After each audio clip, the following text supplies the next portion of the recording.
The Boston Celtics season, by literally 1/10 of a second, is somehow still alive. Because it wasn't enough for the Celtics to go down 0-3 and then have a chance to force a Game 7. It wasn't enough to do all that against an 8 seed. It wasn't enough to have them basically quit after the first 3 games of the series. I have a video recorded of what the Celtics were going to do this offseason that I recorded after Game 3 because I thought the series was 100% completely over. And now we're going to a Game 7, and the only reason that we're going to a Game 7 is because Derrick White got an offensive rebound putback with a 1/10 of a second left. This game was absolutely out of control. And just think about for a moment what that shot means for Boston and for Miami.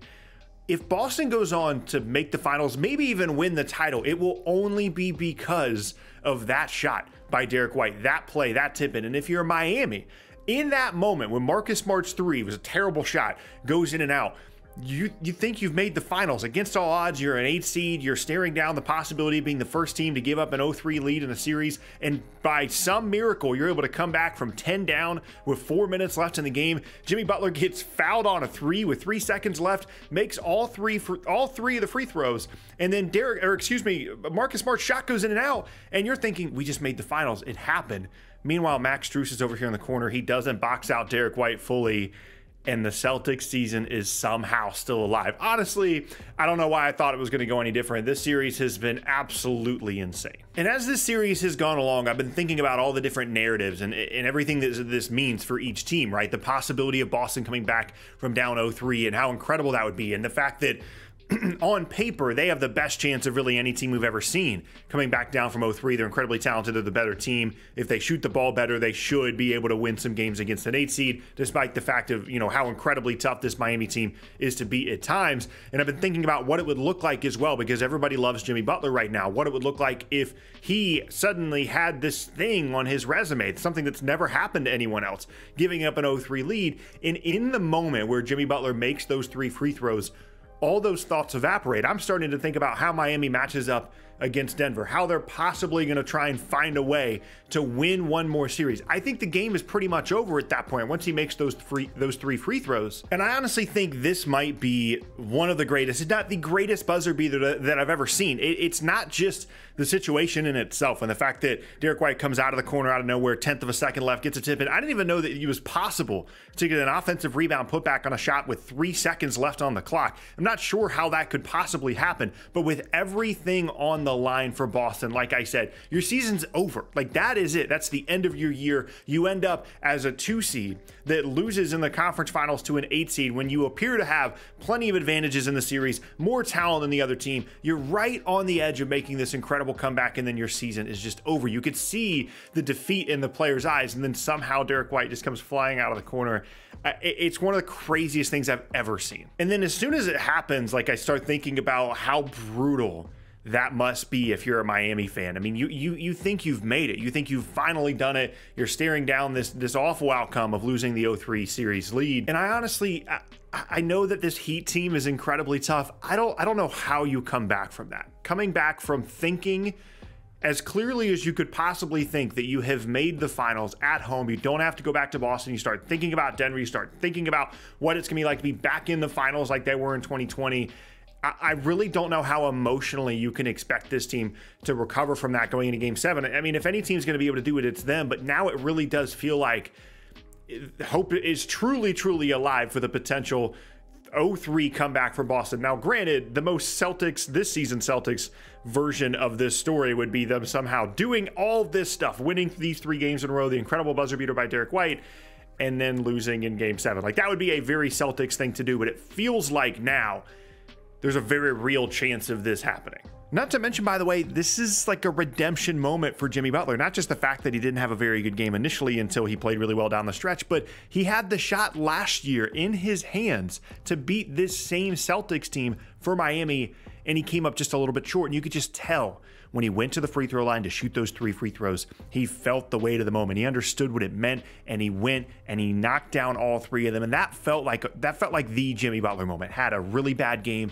His team somehow figured out a way to get to the finish line and let him have the ball over the last couple of minutes of the game. He got to the line over and over and over again. It was such a smart play to draw the 3-point foul. Somehow got both of his feet behind the line. That was his moment. That was his redemption for last year. That was his redemption for not having a very good game, or really not playing well over the last few games for Miami.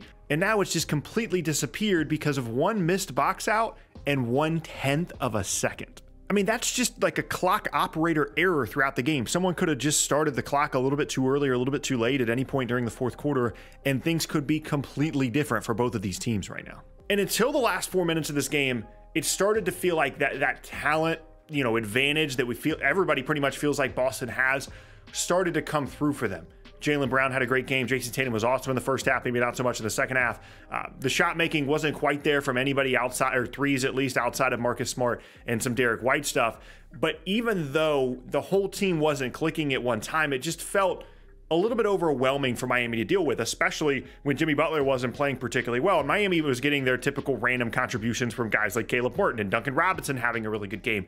But it really started to feel like, okay, this is where the series should have been all along, until the game started to get close for the last 4 minutes of the game. And this has been a theme throughout this series and throughout the Celtics season, that they just cannot close close games. And that's the one thing that Miami is really, really good at. They went to the zone with 4 minutes to go. It worked exceptionally well. They're able to bring the game back. And now it feels like, because of how unbelievable of a win this is for Boston, that talent is just going to be too overwhelming now for Miami. It's been a great run, but I'd have to imagine that most people, myself included, feel like this is Boston's series to lose. You have a chance to do something historic. You're at home for Game 7. You have an incredible emotional win in Game 6. If they show up, they're locked in, they're the better team.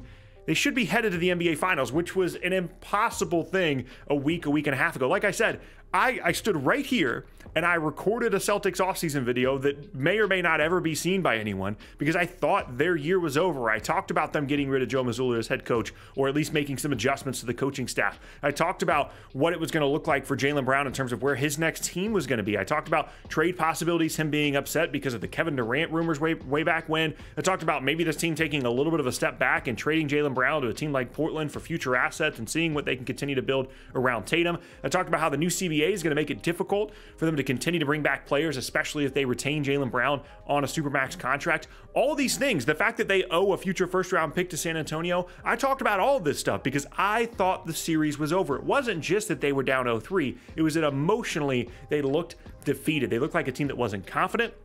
Looked like a team that didn't want to be around each other. We were getting all these rumors and weird reports about the fact that they never got over the fact that Ime Udoka is no longer there, and just all the typical end of the season stuff where there's random excuses, there's weird locker room stuff.